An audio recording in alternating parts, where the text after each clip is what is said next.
So let's start with just some basics or a reminder of the immune system and what the immune system is made up of, in the sense that it's, has some very important parts. They're interacting cells. The cells tend to work by being a complex network, so that's really important to have communication. Now, one of the things that is important for us to talk about is aging. So when we begin our life as infants, our immune system has to kind of program itself and get going and learn many things.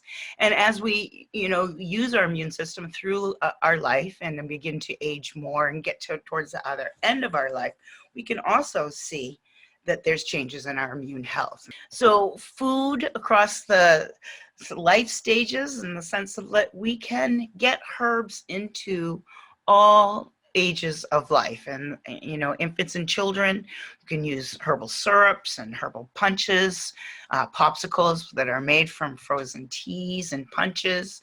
Golden milk is a great way to deliver warming spices that support the digestive tract, as well as turmeric, using fruit leathers that are high in things like elderberry.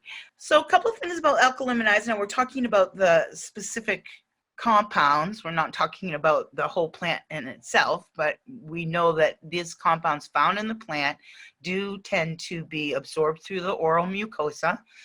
Certainly, 10 minutes via the oral mucosa is what we're looking at. So one thing when you're taking this, it's great if you're using a tincture or a liquid compound, because you can hold it in your mouth, which is one of the ways to help to assist in absorbing it. Here's a recipe that you can make for elderberry gummies. Your children can make the recipe with you. It's very easy. It's an easy and fun way to take elderberry, and the adults can use a dose as well. The end of our immune nourishing balls, and I would certainly say that if you're like me, you might stray away from recipes. And I do stray away from recipes. So in this recipe, if you wanted to stray away from it, or you wanted to say, hey, Dr. Bove, I'd like to add a little bit more, give it more power. Could I add some shiitake mushroom or some turkey tail or some chaga powder to this mushroom recipe for this immune nourishing balls? Would they work? And it would be absolutely